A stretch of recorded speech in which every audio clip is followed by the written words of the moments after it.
So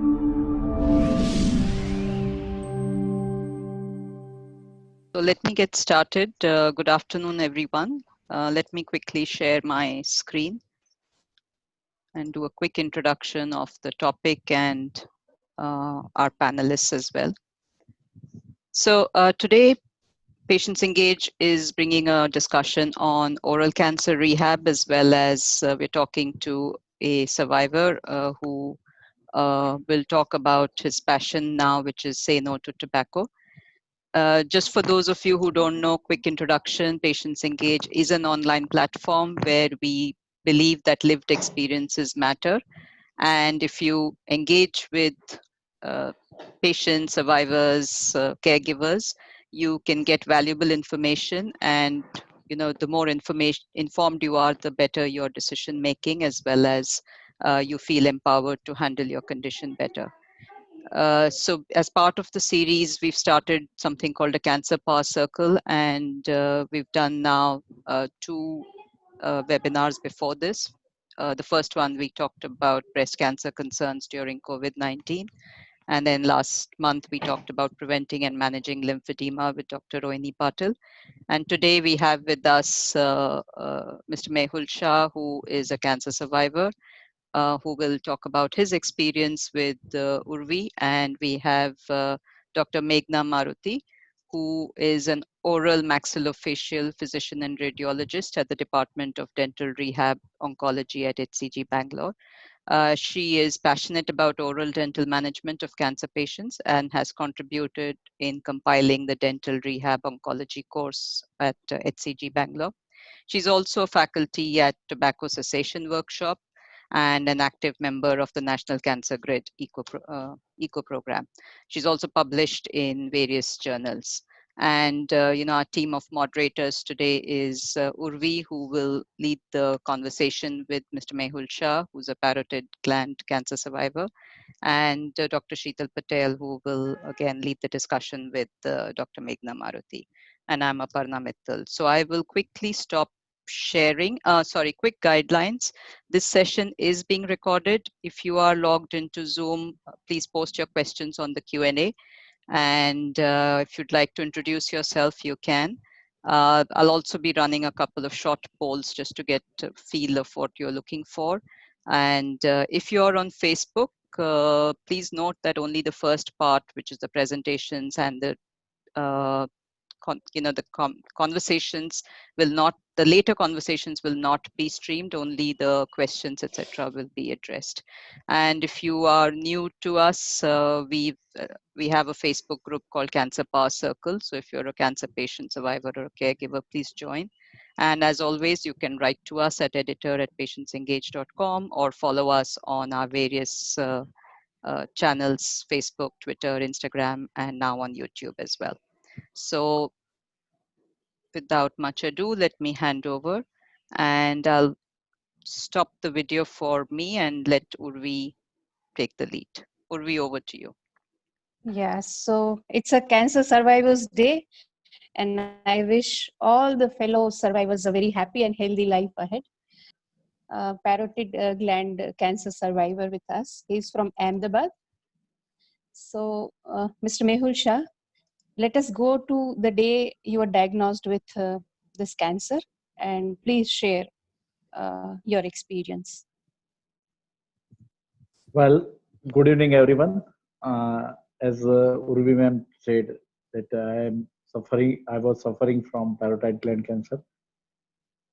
I was consuming tobacco, oral tobacco. I was chewing tobacco, and few years ago, when I had a small tumor behind my right ear, I was under that impression that if even if I'm using tobacco, I can be having a problem in my mouth or in my throat. So I ignored it, and some one two at least surgeries were done by some local surgeon. And when the third time it appeared again, I was little bit scared. And then I approached oncologist, MD oncologist, and he advised for certain investigations. And at that time, I was little bit scared. And then after the investigation, I came to know that I'm having a parotid gland cancer, and that may be because of tobacco. And I was advised for the operation. Okay so आपने ये बताया कि आप tobacco ले रहे थे, उसकी वजह से हुआ. तो when you came to know कि आपको कैंसर हुआ है and reason is tobacco, what was your first reaction like, और फैमिली का रिएक्शन क्या था? दोनों बताइएगा. Well, as I said that initially I was, say in Hindi language that bindas. So I was not scared about anything. But when I received the investigation reports, I was scared like anything. और जैसे कि पांव तले से जमीन चली जाती है, ऐसा कुछ एहसास हुआ था. I felt like that कि नाम I'll be in a great trouble. My family was strongly insisting to quit tobacco, and I was not listening them. And every time I had avoided them, nothing is going to happen to me. And as I don't do this again. And when I received the reports, investigation reports, and they were saying that I am having a cancer. So when I faced my wife and my daughter, I was not able to look at their eyes because I was guilty. They were telling me continuously to quit tobacco, and I was not quitting tobacco. So I felt very guilty. I could not see at their eyes, and मैं कुछ face नहीं कर रहा था उन लोगों को, और ये बहुत दुख की बात थी मेरे लिए. That was the most painful thing for me. और फैमिली का रिएक्शन कैसा था? Well, my daughter was very much upset, but my wife said, I was telling you since long that you quit these things. Anyway, now you have to be courageous. Everything will be going to be good. Don't worry. Let's go to the doctor. Let's discuss with them. And then when doctor advised for the operations, again she supported me. And that was the biggest plus point for me, that in spite of that telling I was ignoring them, they supported me for these things. They were upset very much, of course, obviously.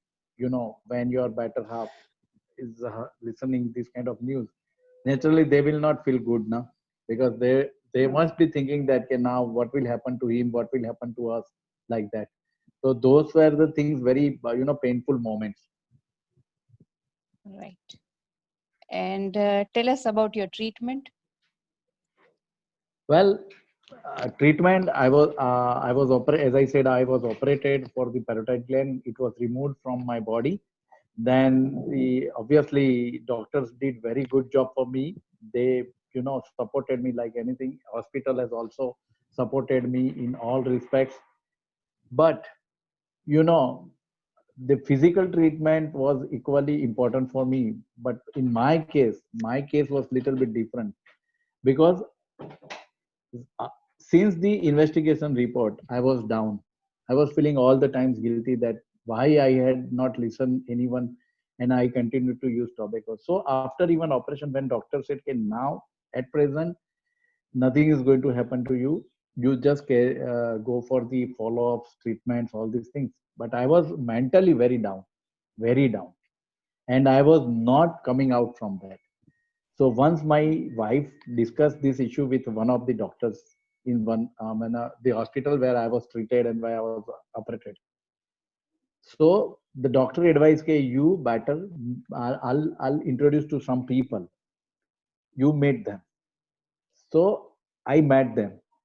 And as per my nature, I started, telling them, I'm having cancer, I had cancer, and this happened to me, that happened to me. But after meeting them, my life is changed. Because when I heard them, when I came to know about them, they were the greatest survivor in this world. They all of them had a very high grade cancer, and in spite of that, they all were living very happy life. And my, life is changed. My perception of the life is changed. So both physical and mental treatment I received, and now I'm living very good life. So आपका कहने का मतलब ये है कि support group help करता है, like? बिल्कुल, support group had helped me a lot. And उसके बाद अभी आप कैंसर, सुना है कि कैंसर के टोबैको इसके एडिक्शन के लिए नए कैंपेन्स चलाते हैं, उसके बारे में आप बताइए कुछ. जी, yeah, that is a good question to me. In my company and in my friend circles and everywhere, whenever I am finding a person using tobacco, I'm strongly explaining to them my case, and I'm strongly insisting them to leave or to quit the tobacco.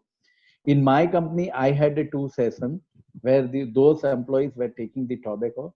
I had a meeting with them, and not only that, I gave one, I gave one example to them about the, if the person is using tobacco, what will happen to them. One video clip I showed them, and one experiment I did.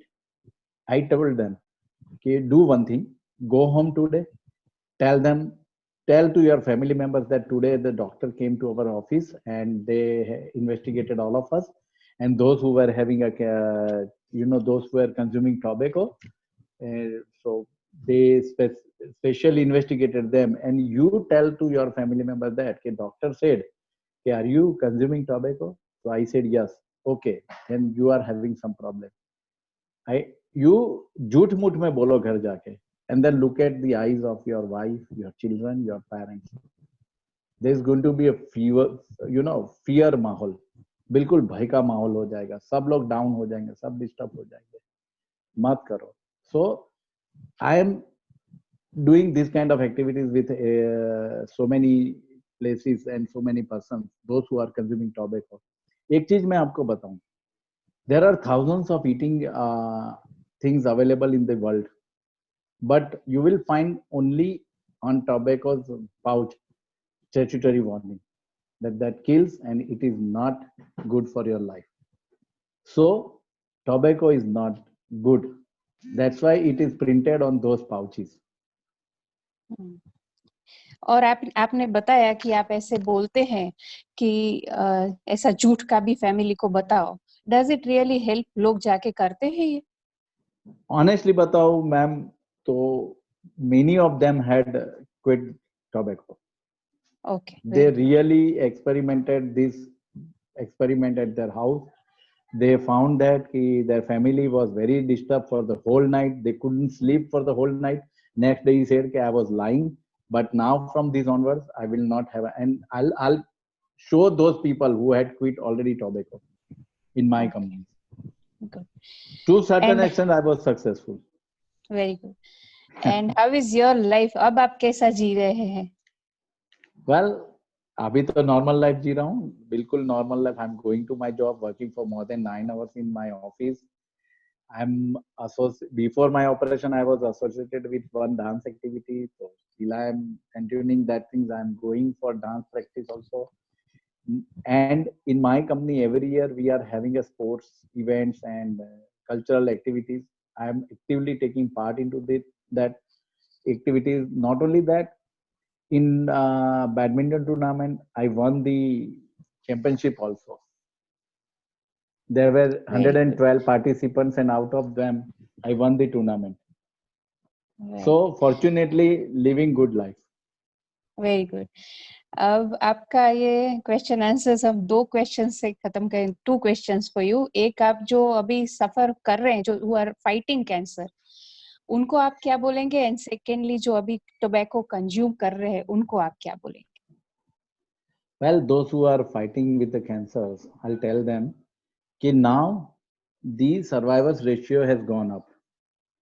It's not like that that now it is at a lower level. So my request to them, follow strictly the medicines what doctor had advised, follow the instructions or treatment given to the doctors or by the doctors to you, follow those things.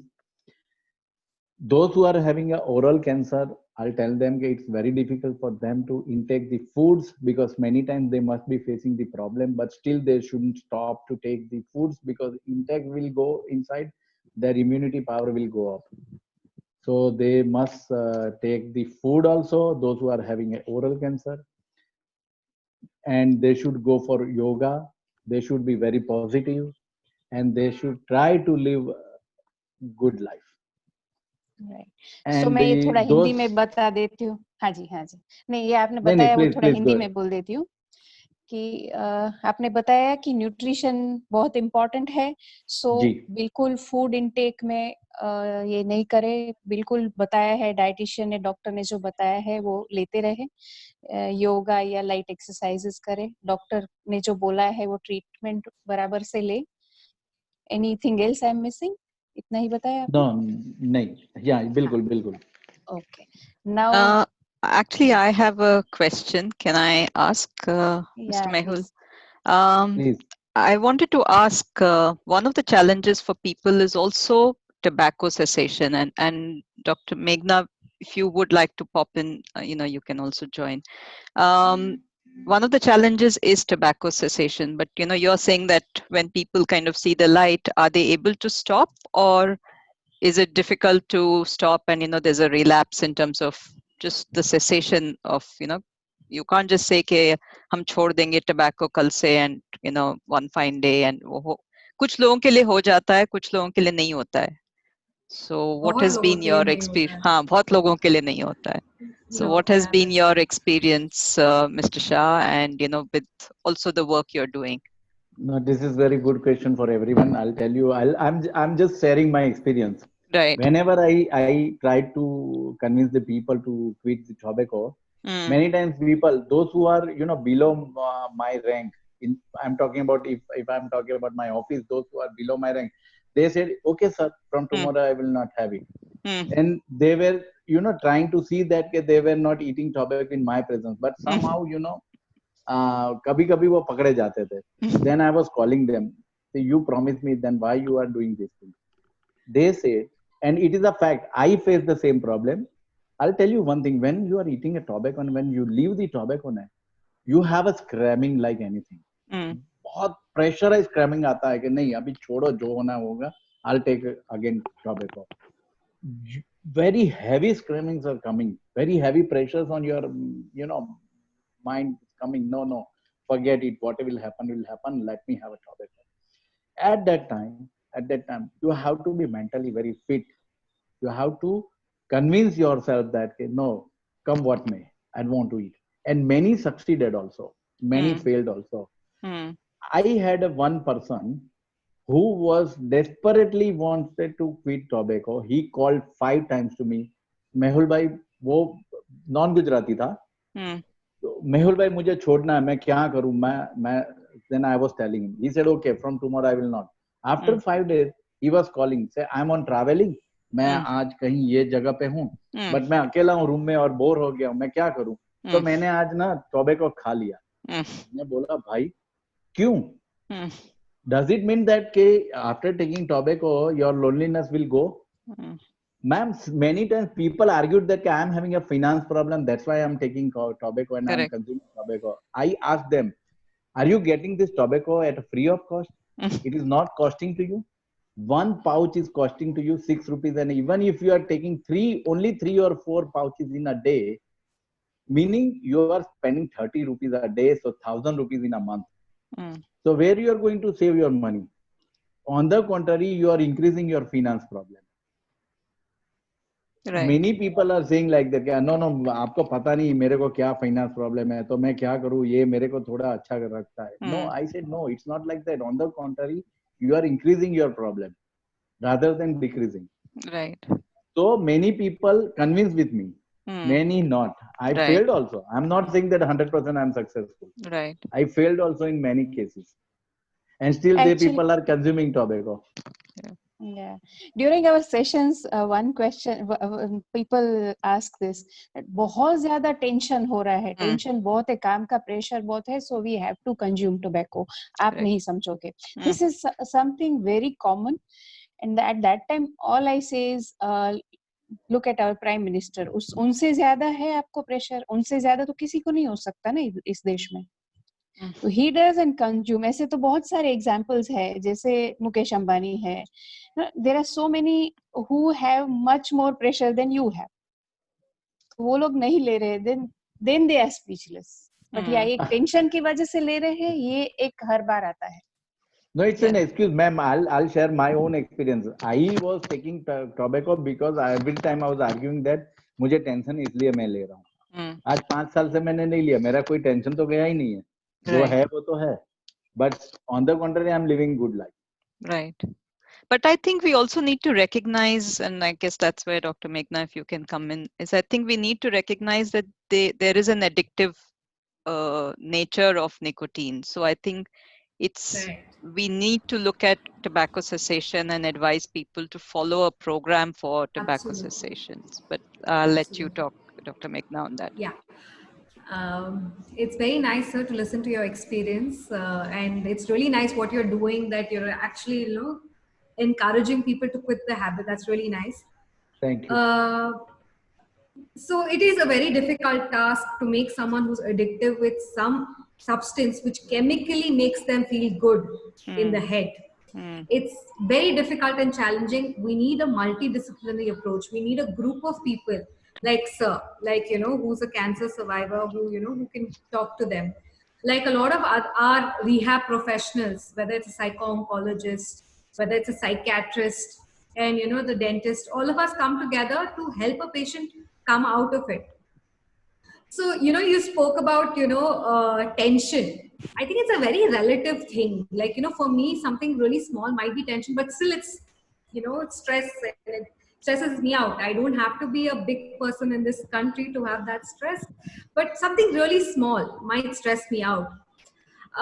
So, so they say that, okay, fine, nicotine helps you de-stress, or, it makes you feel good. It releases the good hormone, dopamine is released. So there's something known as a dopamine diet that, we have, our diet team has helped us tell the patient to consume these food items naturally available, which makes them feel good naturally. Like how, like a replacement to your nicotine, which Right. your chewing tobacco or your smoking tobacco has. Like for example, your dark chocolate. Dark chocolate is something that makes you feel good. Like just food in general makes people feel good and releases the tension. So there are some things like even your berries. Apple is a good dopamine diet. Some of these things can be taken in as supplements or substitutes so that the stress is reduced. Then exactly like sir said, yoga is also very important. A part should be a part of our lives. Meditation and yoga, stress busting, like walking, whether it's even listening to your favorite kind of music. So there are a lot of things that you can do to de-stress with help from other people, from your Right. family, your friends, from cancer survivors, from the specialists also. Right. So I think that would be my point. Right. Yeah. Thank you. I Uh, think we ma'am, don't. sorry, Yeah. Go ahead. I, Go ahead, Mr. I Mehul. just wanted to I just wanted to tell one thing. Hmm. As per Dr. Meghna said, see, there are so many, alternatives now people have started adopting in place of tobacco. Right. Many people have started, taking some kind of chewing gums. I don't know what exactly it is. It's a nicotine Nicotex. chewing gum. Some are available in the market. Nicotex, yeah. Yeah. But those are not advisable according to me. Whomsoever is listening this session, I'll tell No. them that it is absolutely not advisable because I have seen that ultimately people switch over to tobacco. Yes, sir. That So chewing if gums I are can add on to absolutely that, not useful. That is not an yes. alternate to avoid tobacco, I'll tell you. So not that it's not useful, but hooking onto it is wrong. Usse aadat pad jana is wrong again. Okay? Because what happens is because it again has nicotine, and when you don't get that product, that chewing gum, you switch over. The same thing goes even with vaping. So a lot of them went up to e-cigarettes, because they thought, okay, it's less harmful, but it's actually very harmful. It has a lot of carcinogens in it as well. So they switched to that. And when the vaping liquid is not available for you, you will switch over to your cigarettes or your BDs or cigars. You will switch over. It's very natural, but there's a stepwise procedure that we can follow. First and foremost is counseling.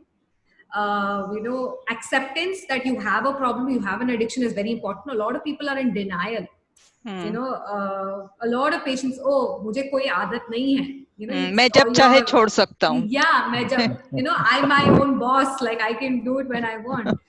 That's a very wrong attitude. It's very important to accept that you need help.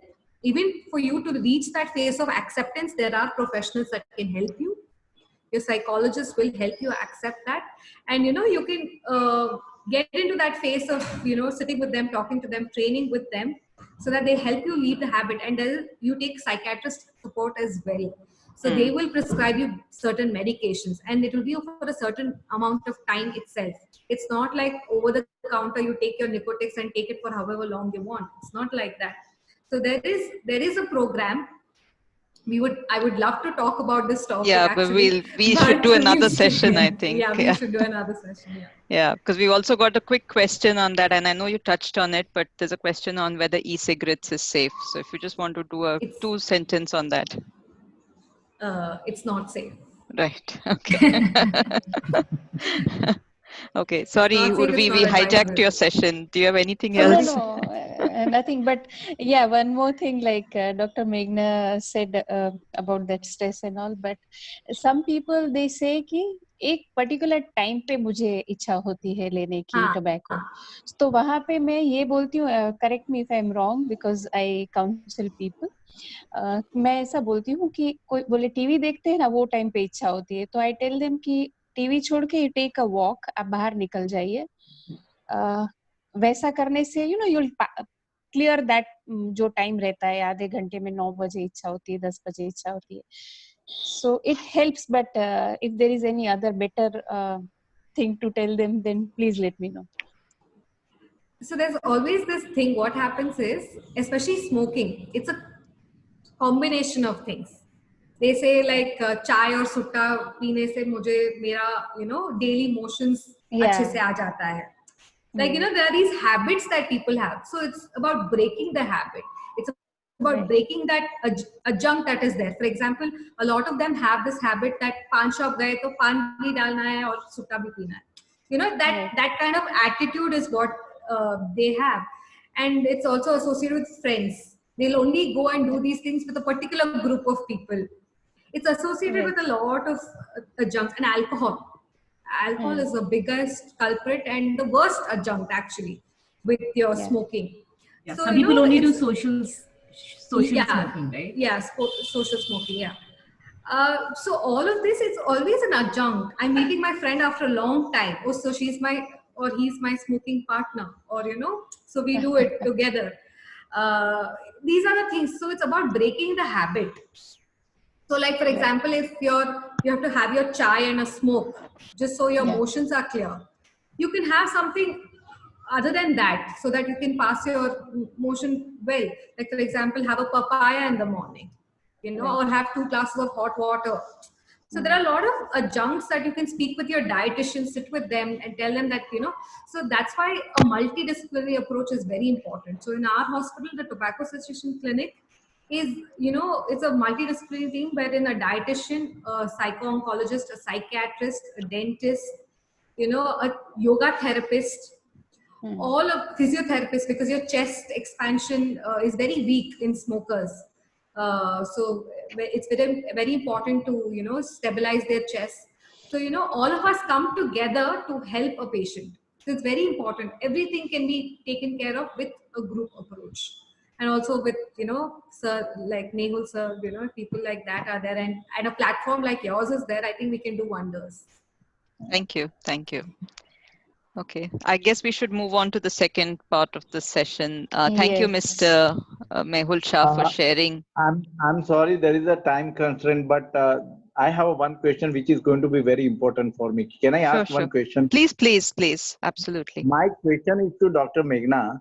As she said that there are so many psychiatrists and certain treatments are there for those who are addicted to tobacco.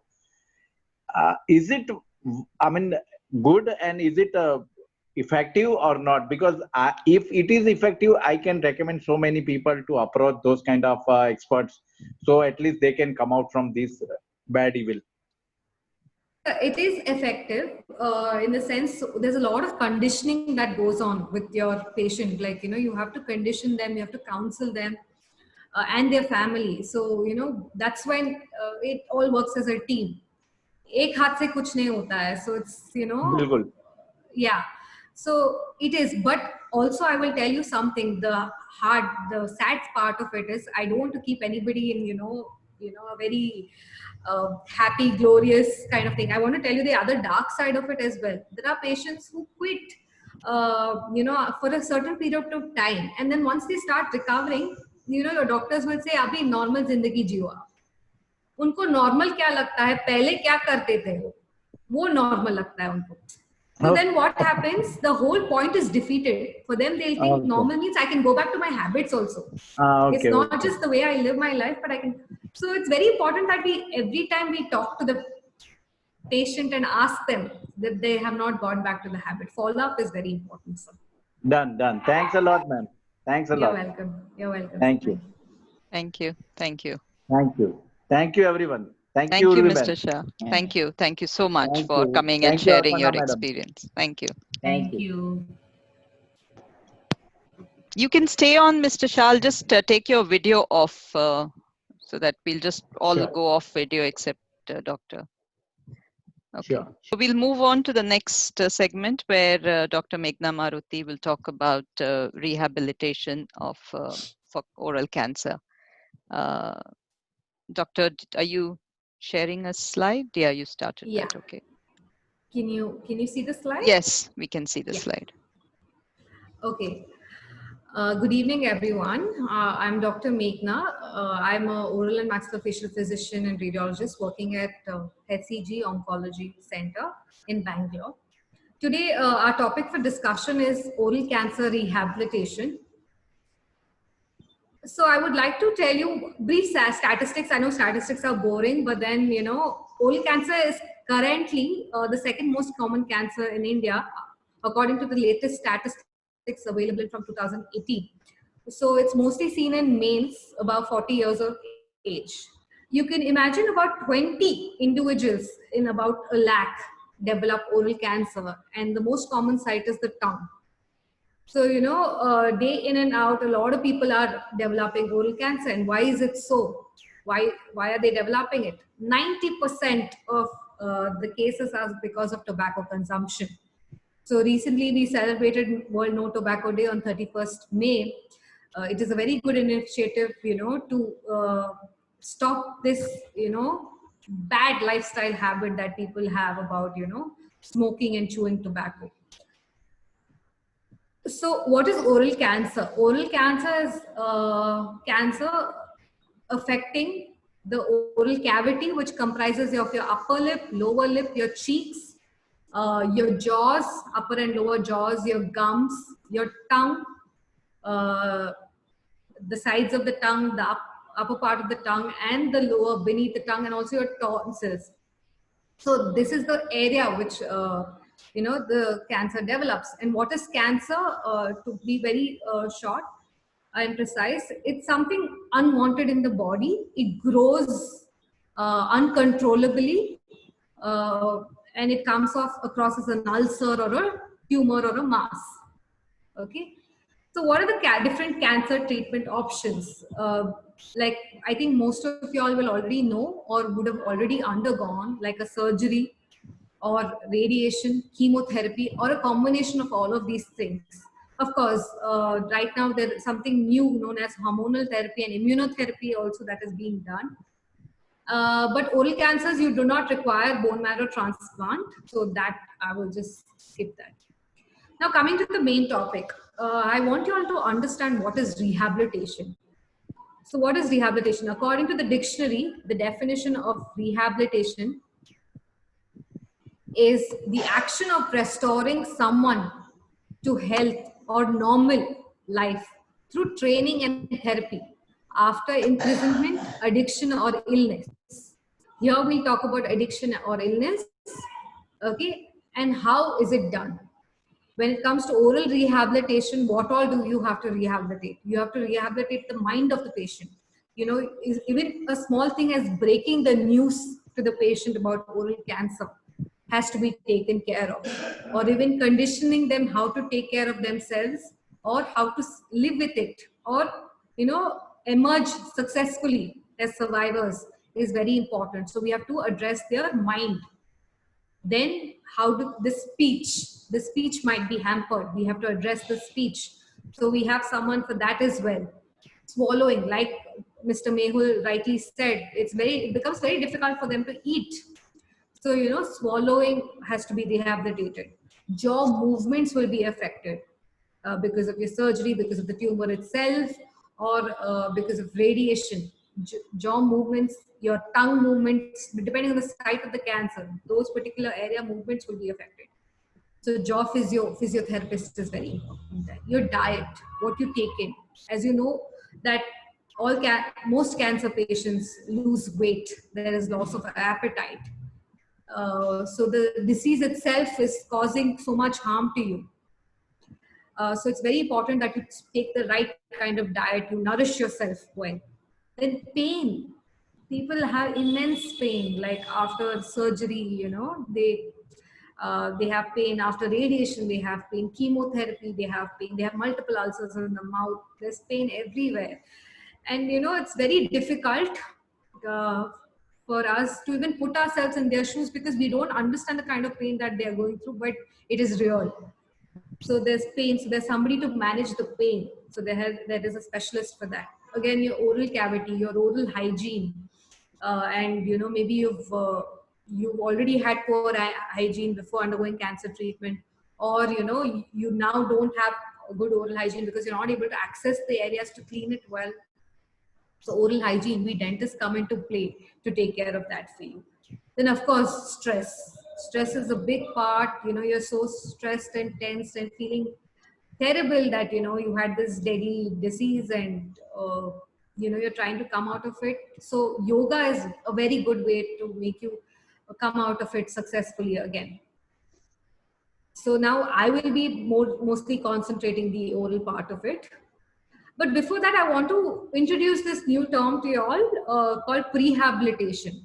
So what is prehabilitation? As the name suggests, it's, you know, it's something you do before you rehabilitate a person. So what do I do? Like a team of doctors get together, a team of specialists, they go sit with the patient prior their treatment starts. And then they make medical assessments and plan and tell the patient at these intervals, this is what we are going to do. Give them a comprehensive plan with timelines saying that this is what we want to achieve. These are our deadlines. These are our goals. These are your goals. Encouraging the patient to work towards, you know, better quality of life in the new normal that they're going to live. So I just want to give you a few examples. Sorry for the image if they are disturbing. So this is a patient, a gentleman came with, you know, he had cancer in the back of his throat. So he developed, because of radiation as a side effect, he developed a lot of decay in his teeth. And why does this happen? It's firstly because there's not enough saliva in the mouth after radiation. And then there was not, because there's no enough cleansing activity. So he developed a lot of decay. So this is his X-ray as well, which is showing all these black areas that you could see is decay. He came to us saying, doctor, listen, like I cannot eat well and it hurts. This tooth hurts terribly and I'm not able to eat. And how am I even going to live my life if I'm not able to going to eat? What is life without eating? Okay. And this is another patient. Again, he was already a denture wearer, but then, you know, again, because of radiation, whatever remaining teeth were there, they were all broken and painful. The dentures had become loose. And then it's the same thing again. Doctor, I can't eat. Make me eat. Like I want to eat. I want to relish my food. So, you know, I'll come back to what happened to those patients. Just keep those two patients in your mind. So what can I do to avoid those things? So what will I do is I will check them. Pre-cancer treatment assessment has to be done. I have to check their mouth completely. I have to, you know, if it's not clean, clean it thoroughly. Give them necessary precautionary measures like fluoride trace and fluoride therapy, which will help prevent these caries. Any infections are there that can be priorly eliminated, should be eliminated. Maybe on the day of surgery, even the dentist will go to the OT and remove all of that. So that everything is minimized, all the complications are minimized. That is very important for us, whether it is your oral mucositis. Oral mucositis is nothing but it is multiple ulcers in the mouth. मुंह में छाले पड़ जाते हैं cancer treatment की वजह से. So, patient, will not cooperate to have anything, and it's that severe. So, your oral hygiene can minimize those side effects. And also minimizing trauma is very important. जैसे कि oral cancer happens generally seen in older individuals, and what happens because of your age or because of your chewing habit, already दांत इतने घिस चुके हैं कि बहुत sharp areas होते हैं. ठीक है, वो sharp areas can hurt your tongue, your cheeks, all of this. So those things have to be eliminated as well. So this is what we do. This is very briefly. I just want to tell that what we do to take care. Pre-operatively क्या क्या करते हैं हम, intraoperatively क्या करते हैं. Intraoperatively अगर कोई दांत निकालना है, extraction of teeth with poor prognosis, अगर दांत हिल रहे हैं, दांत कीड़े पड़ चुके हैं, इस सबको निकालते हैं हम. And even of placement of dental implants. Now, it's a new thing that relatively new that we try to rehabilitate. Think about rehabilitation prior in the patient. So we try to see if along with during the surgery, if we are resecting the teeth part of it, if we can replace it then and there. So we try to place implants so that later on we can give him teeth in that area. Then again, oral hygiene is very, very, very important. And prosthodontic rehabilitation, मतलब दांत का dentures बनवाना है या फिर कोई defect है उसको close करना है. For example, if a patient has undergone palatal surgery, there might be a gap. So I have to give him a plate so that there is no communication between the oral cavity and nose. मुंह में जो खाते हैं वो नाक से नहीं आना चाहिए. So we give a plate or something. So these are the things that we do. So these are the services that we provide. There's a lot of, so dental oncology is dedicated to meeting the unique dental and oral health needs, care needs of individuals battling various forms of cancer at all stages. So what are our goals? It's to prevent and treat oral potentially malignant disorders, to control, treat and prevent infection in the oral cavity, to control and treat pain, to restore oral function, khane ke liye, chewing and swallowing. These are very important as well. Speech, to restore speech is very important. To teach them what exercises to do, oromotor exercises. Jaise ki if the tongue, there's a tongue surgery that has happened, so the mobility of the tongue would have hampered, and the speech is becomes very poor. So you can restore it to a certain extent by asking the patient to do particular exercises of the tongue, which can improve their speech.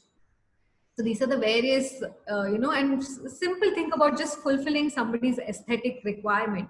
You walk in with a smile, like a radiant smile, your confidence boosts up, and, your quality of life is something else then. So, these are a few things that we do. Again, I think this is again a repetitive slide. So what we do in prehabilitation is dental screening prior cancer treatment. We do the necessary dental treatment, avoid aggravation of dental issues during and after cancer treatment, which thereby improves quality of life. Again, for rehabilitation, we reinforce of importance of oral care, restoration of function, that is speech, swallowing function, then restoration of aesthetics. दिखना भी अच्छा है because you can't live. It's always so we've come up with this thing called as PFA. What is P? Pain. जब तक patient का pen ठीक नहीं हो जाता है, पहले उनका डिमांड वही रहेगा कि डॉक्टर साहब कुछ भी करो, पेन जाना चाहिए. Then once they're feeling better, they want function to improve. It's anybody. I don't think it's just about cancer survivors or patients. It's also about us. Then we want better function. We want to eat well. We want to speak well. So that's again an important. That's your F. And A is, when you can do your functions better, you also want to look a little nice. If I could look almost normal like how I was looking before. So these, and it's very natural, it's very human. So I think we as a team, we try to incorporate all these three factors so that we can give patient a better quality of life. So this is the same patient's picture that I showed you earlier in my previous slide, wherein I told you that gentleman came with lot of caries in his teeth. Decay हो गए थे उनको. तो हमको उनको बहुत अच्छे से rehabilitate किया था. So we gave him, we did root canal for each and every teeth, and then we gave him crowns. And this is what his wife had to tell us. My husband looks younger and lively now, and she was blushing that day when she saw her husband with this kind of smile. Then this gentleman also, which I showed you, wherein he was already a denture wearer. Then again, दूसरे दांतों में कीड़े पड़ गए थे, dentures lose हो गए थे. What he had to say was, I can chew my food now and I feel more confident. So this is another gentleman who had a surgery of his soft palate. I'm not sure what it's called in Hindi. So in the soft palate, okay, so we had to make a plate for him. So what he was complaining of was, when I eat something, it comes out through my nose and I cannot speak well. I have a nasal twang in my voice. What do I do? So we made him a nice plate, and we gave it to him. And now he's wearing it comfortably, and he says, I can speak and swallow better now, thanks to the processes and the rehab team. So this is what makes our day, actually. When a patient gives such nice reviews and is so happy walking out of your clinic. Alexis Carroll said, the quality of life is more important than life itself. What is life without quality in it, right? So thank you. This is a brief presentation of mine.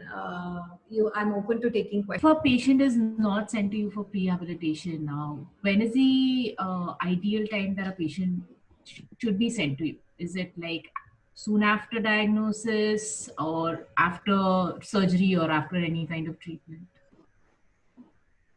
So most often what happens is, at our practice, either we see the patient at the time of diagnosis, because maybe we are the ones who are doing the biopsy for the patient.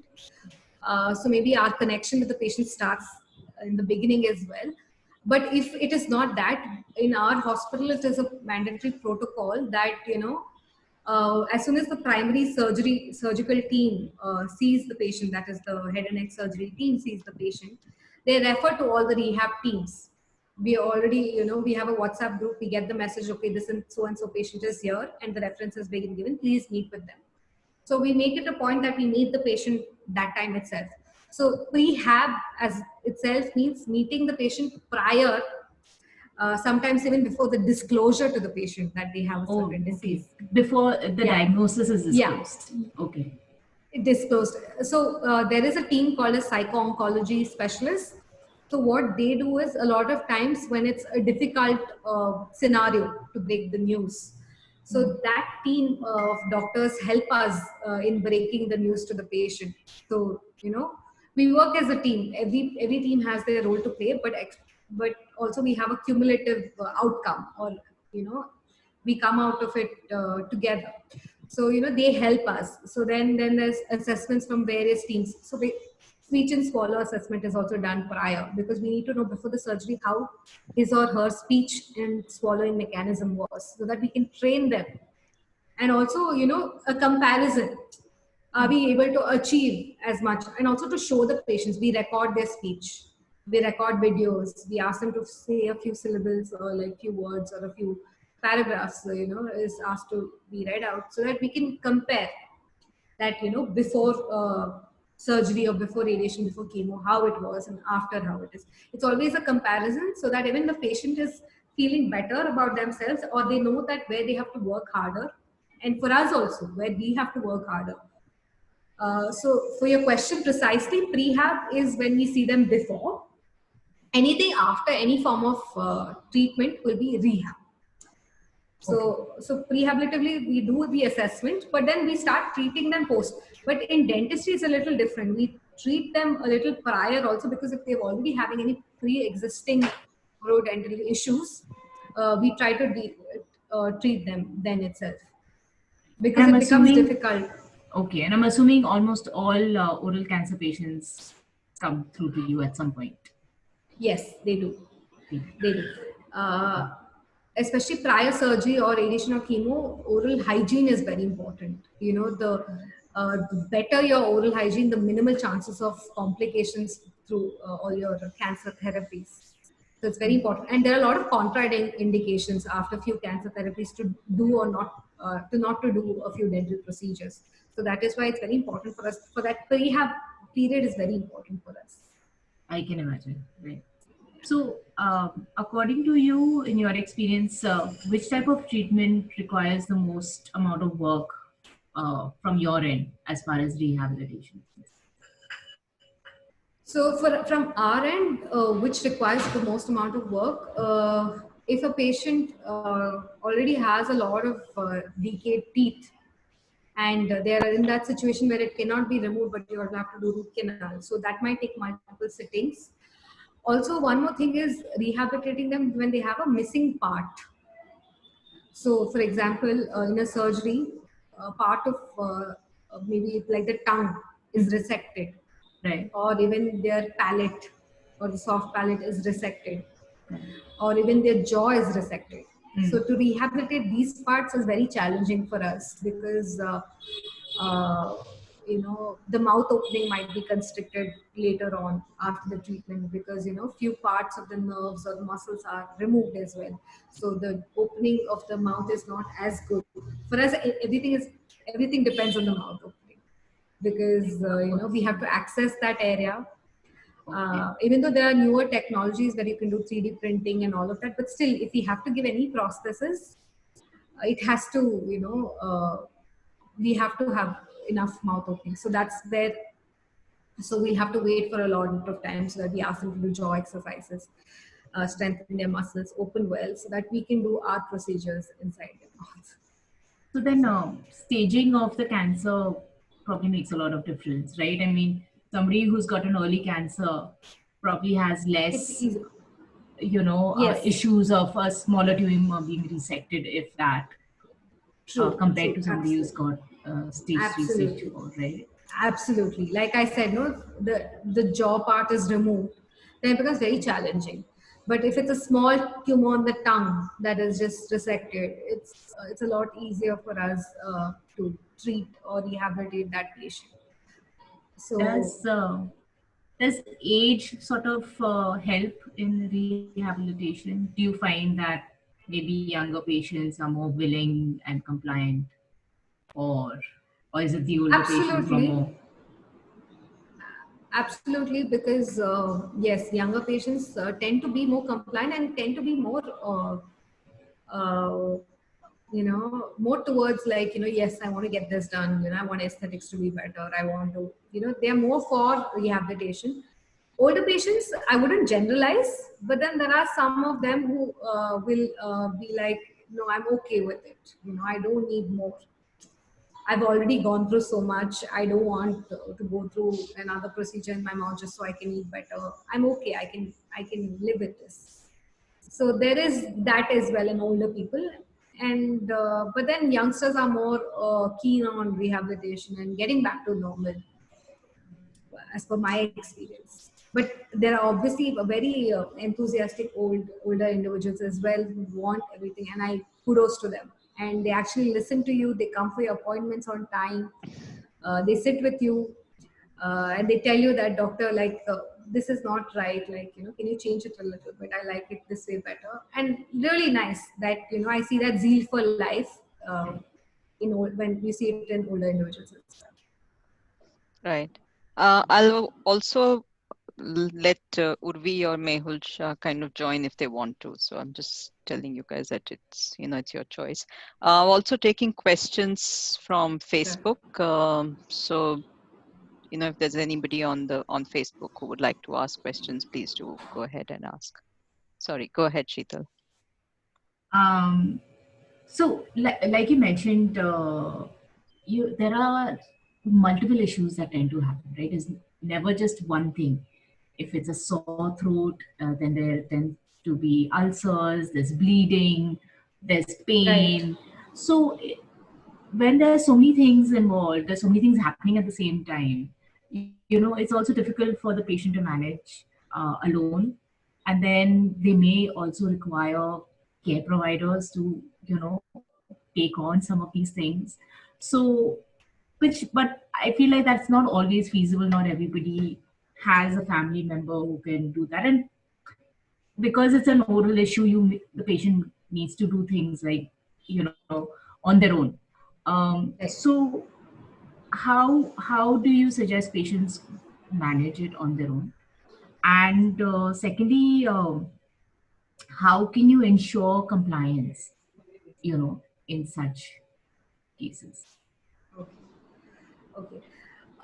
So how the patient has to manage by themselves. So basically, oral cavity is such a region wherein you may not require much help from other people, as Right. long as you have both your hands and legs. In the sense, you don't really require assistance in terms of, even if it's small thing that going to the washroom, or uh, or even eating your own food. Yes, again, if you're tube dependent, if you have Right. a nasogastric tube, or you're peg dependent, a tube in your stomach, but still you can do it yourself. You can feed yourself with the tube.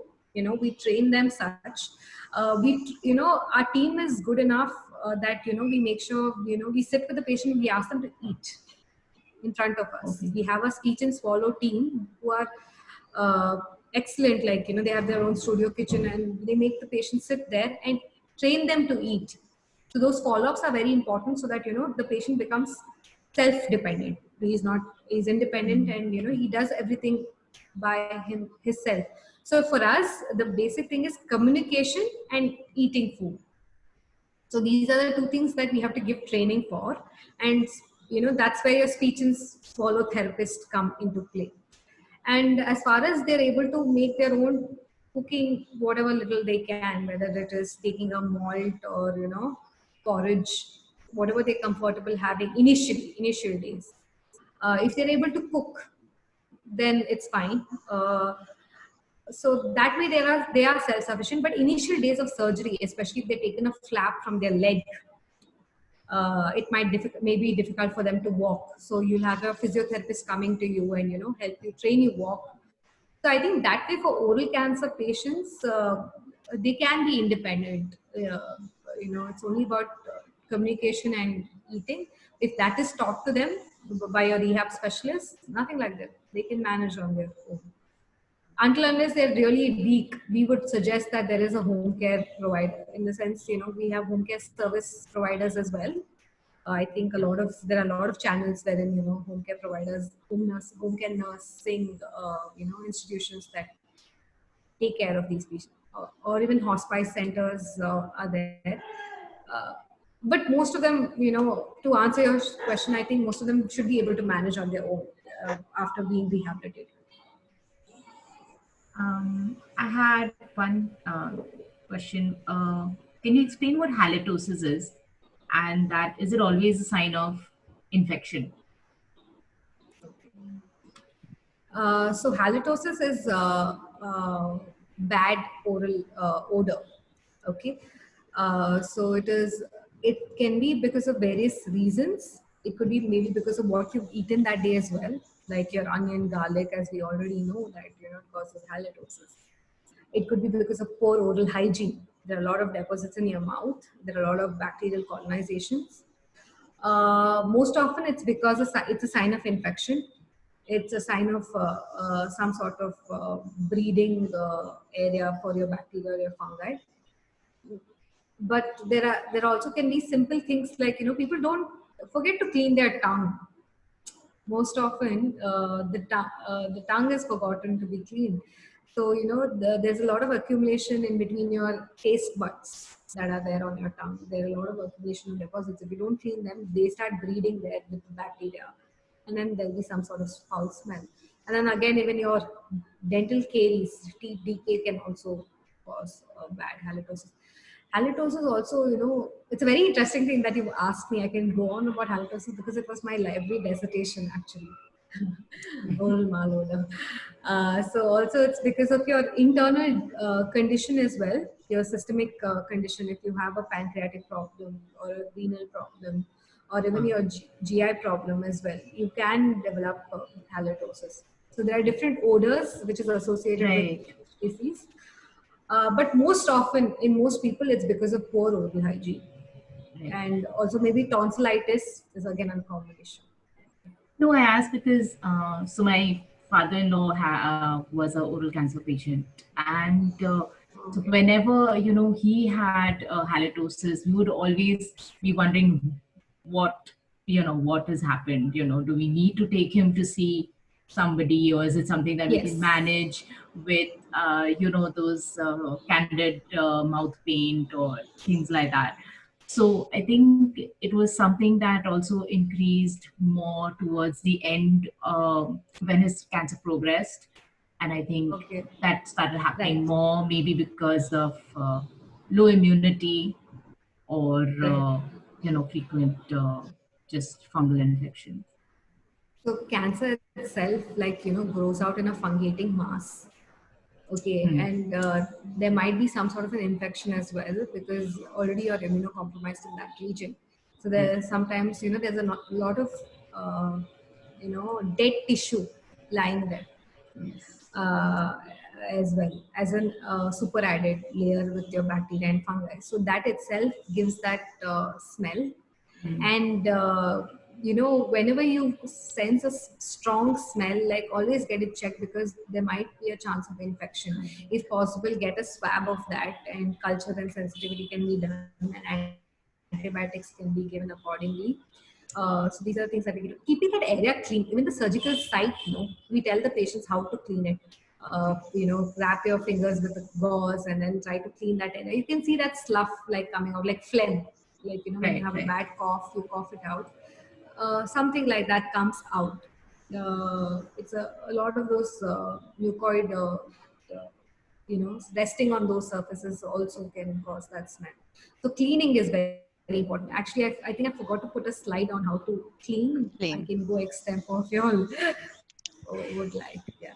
Yeah. So quick one on that, Doctor. One question that's come from Facebook is I mean, this all seems like a fairly expensive proposition. So is it, and what are the financial assistance options that patients have?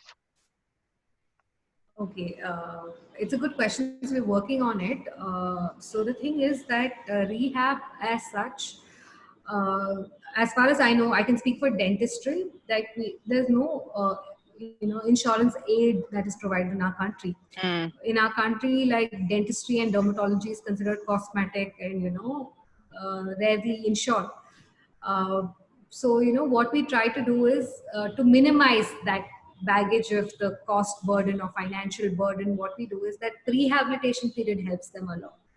So if they're taken care of them rehabilitatively, uh, and also depending on the socio-economic status of an individual and how much they can provide, we try to help them with our foundation services. Like if at all it's possible, we try to appeal to the foundation for right. the grant of these things. And a lot of times we do it for free as well. And just one on So follow up on that. Are you aware if the PMJ or Ayushman Bharat covers dental rehab for, say, oral cancer patients? I'm not, honestly Not not. aware. Maybe I'll check on it. Yeah. Right. Yeah. Yes. Okay. Thanks.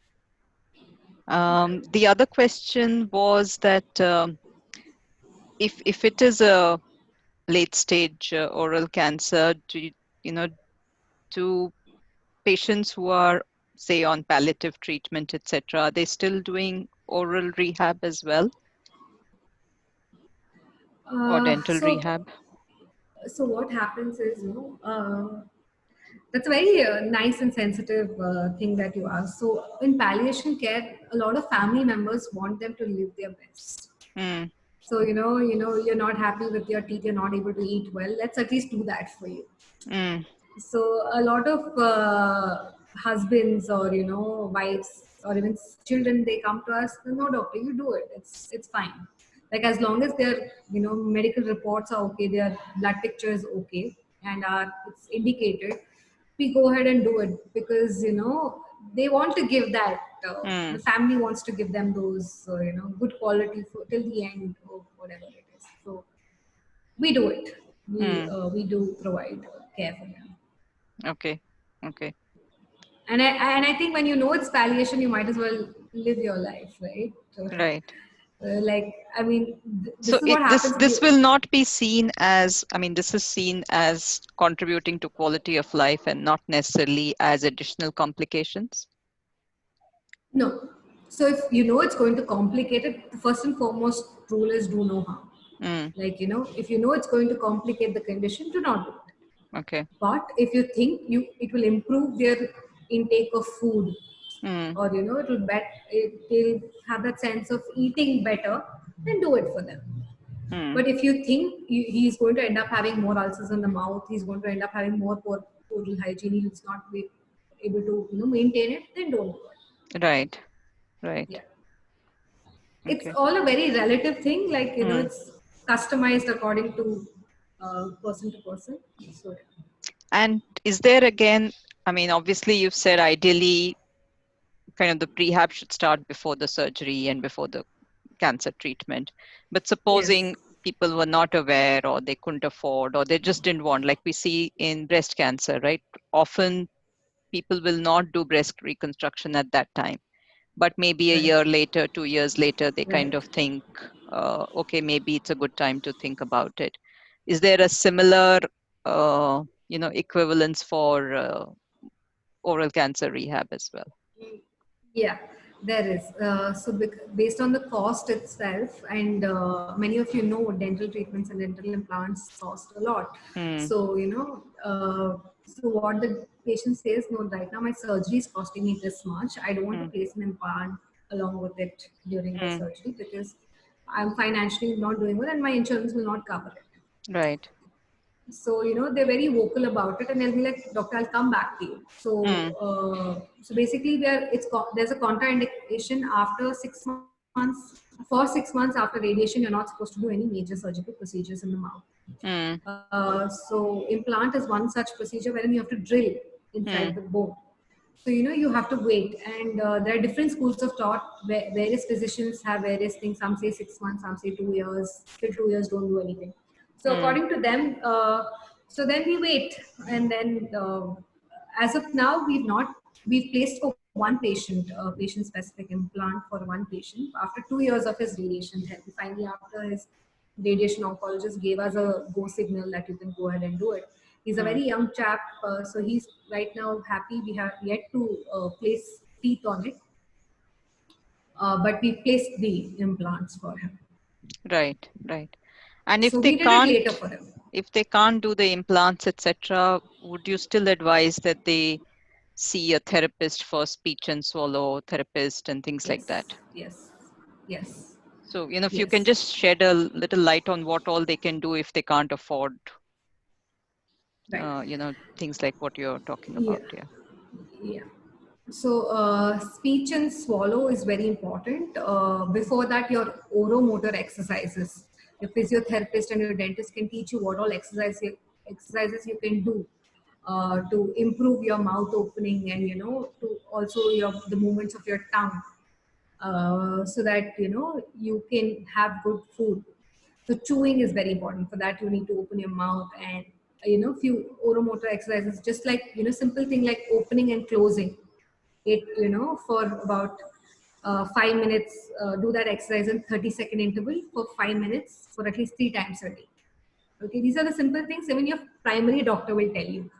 And also doing the ice cream stick exercises. You can stack ice cream sticks one above the other, put a rubber band, and then place it in between your teeth and hold it for 30 seconds, and then again rest it for 30 seconds, so that you do 5 minutes for 3 times a day.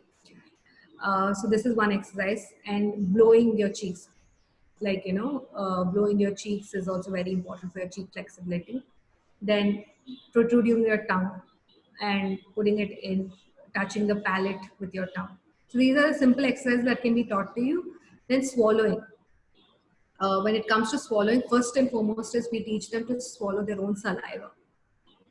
So once they are able to swallow their own saliva, then we tell them to have liquids, like depending on whether they're having aspiration. Aspiration is something that what happens, instead of the food going into the food pipe, it goes to the windpipe. That is aspiration. So, we don't want that to happen. That can lead to a lot of complications.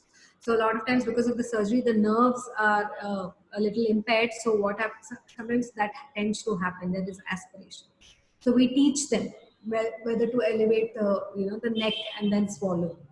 So there are particular maneuvers that can be done so that the patient can swallow better. Also tongue movements. I think I just told about tongue movements. Swallowing is another thing. Speech. We just tell them to, what we generally do is encourage them to talk to their family members. Try to read newspaper loudly and clearly, slowly. So, you're saying words out loud, but you're saying it at a slow pace, so that your speech improves. That is another method that we tell them. Simple things that we teach them. And also a few vowels, and consonants that can be difficult for you will be asked to practice. Just simple things like, tell 1 to 10, count 1 to 10, say A to Z. Simple things like that is what we advise the patients. These are some things that patients can themselves do it. Right? They don't require help. But I think they need to be taught. We give them handouts with Right. all the oromotor exercises, and that's Right. what we do at the time of discharge from the hospital. So in our hospital, it's a protocol. When they are inpatients, we go visit them. So we give a layout to them with along with the discharge summary. These exercises are to be followed, and also time intervals when they can follow with us. Right. Right. Okay. So right now, can some of the speech therapy and all, does it happen online, or are they still continuing? Yeah, so our consultant, Mr. Prasanna, he does, so he has patients because we have from everywhere. So when they're not able to travel, for example, right now during the COVID times, Right. none of our patients are able to travel and visit us. So we are having remote consultations.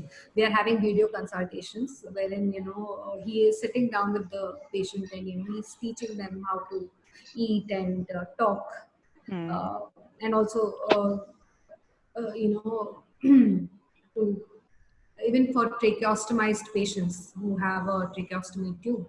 So he helps them as well, like, how to talk with, holding on to the tracheostomy tube and how you can still speak. So all those things are done from his side as well. But I think next time I should get my entire team into the panel because, they're really good. They can give you better insights than I am. I think we can speak for our specialties better. Right. So I Right. think next time we'll do that. Yeah, it's a good I'll get idea. my team in, yeah. Let's keep that in mind. Yeah. Good. Yeah. Any more questions, Sheetal? I do have a lot of questions, but I think then we're going into, maybe another hour or so. Yeah, so maybe we should. Yeah, so I guess it's clearly that we need to invite Dr. Meghna again. Let me Thank you kind so of much. invite Urvi and Mr. Mehul Shah back on, please. If you can turn your videos back on. Or at least, let me just also. I have a question to doctor. Sure, Can sure. I ask that question? Yes, please. Yes, sir. Thank you. Thanks. First of all, thanks a lot for a very informative, your session. Though I am a oral cancer survivor, but many things I came to know for the first time today in this session. But one thing I would like to ask you is that normally, in case of oral cancers, if a person is having a parotid or something like that cancer, then they are having some kind of tumor, or there are ulcers in the mouth if the person is consuming tobacco and they are having this kind of problem. But what symptoms for if someone is having this kind of problem in their teeth? Because last week, the reason to ask you is that last week one of the person called me and said did you have a problem in your teeth when you had a cancer? I said, no. Why? He said, since last 1 week, I am having some kind of problem. And he said that he is consuming a lot of tobacco. So I just wanted to know that what kind of symptoms initially are there if person can recognize that he's having this kind of problem or not, or straightway he has to go to the doctor. Right, sir. So the thing is, diagnosis will happen by the doctor itself, but I think the patient can anticipate that maybe this has happened.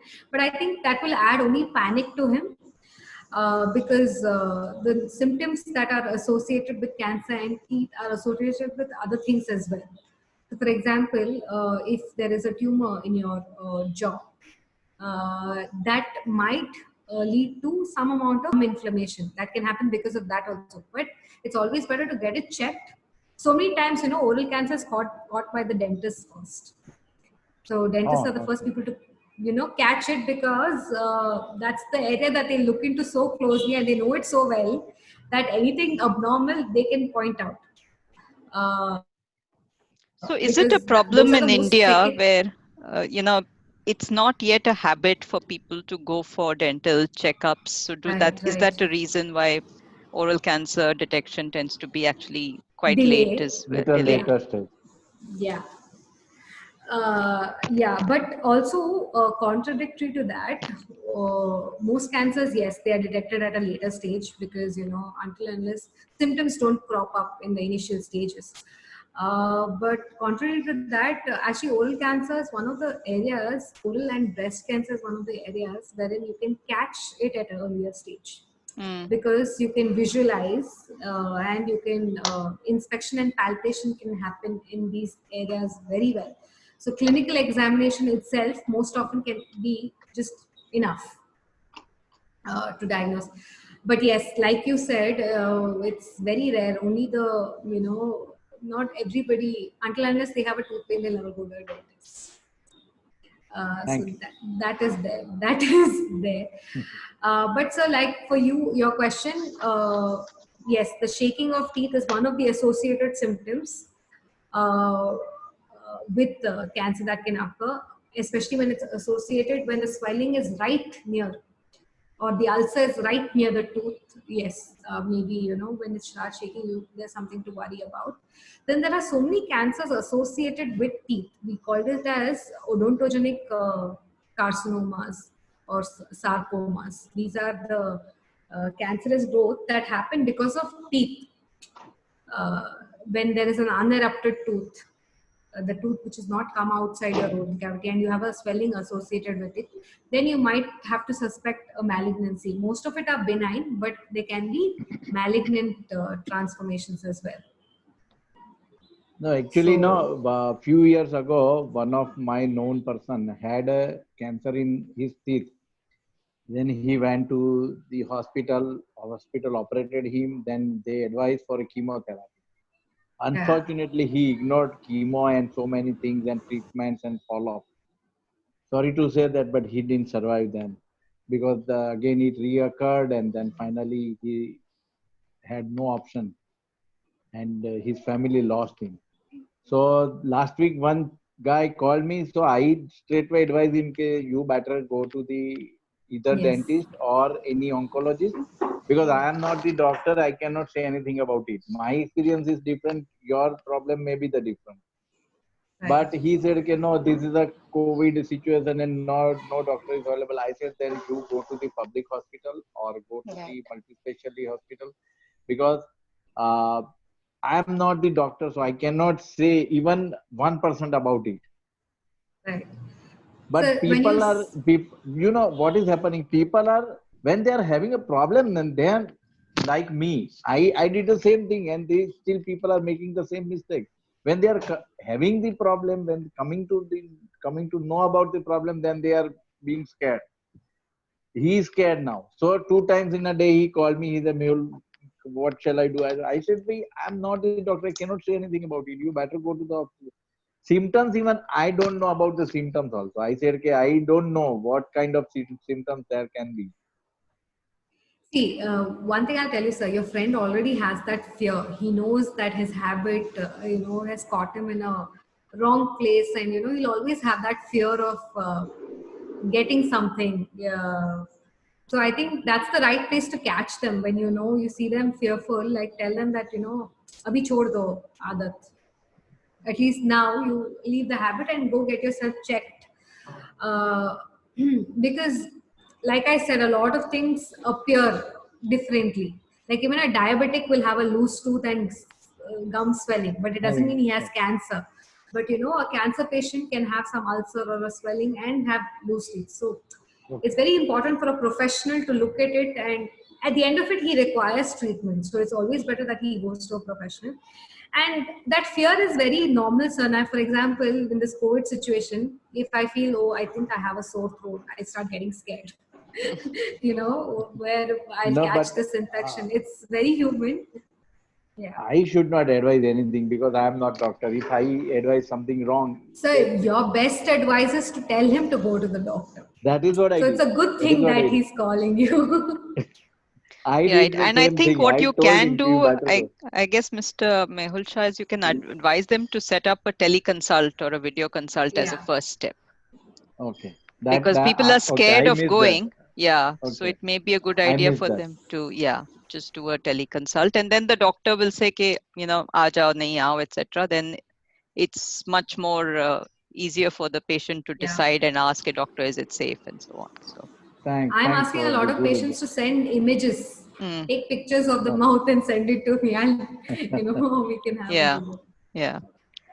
Okay, I think we have really spent a lot of time. Thank you, Dr. Meghna, for a very detailed explanation and answering all the questions patiently. And it clearly shows that we probably need a follow-up session because there's so much which is still unanswered. Thank you. And Mr. Mehul Shah, I think thank you so much for sharing your experience, both as a survivor as well as the work you're doing in terms of talking to people and convincing them to say no to tobacco, as well as advising them on getting early attention. And I think to all our audience, both on Facebook as well as on Zoom, thank you so much for joining and for your questions. And Urvi and Sheetal, as always, thank you. Thank you. Thank you. Thank you. Thank you. Thank you. Thank you, everybody. Thank you, Patients Engaged. Thank you, Mr. Mehul Shah. Like it was Thanks a lot, doctor. my pleasure. Thank you. My pleasure My being a pleasure, part of this. Thank And I you. hope Same our here. association continues. Yes, Thank will Thank do. you, ma'am. Thank you. So let me stop the live stream and the recording.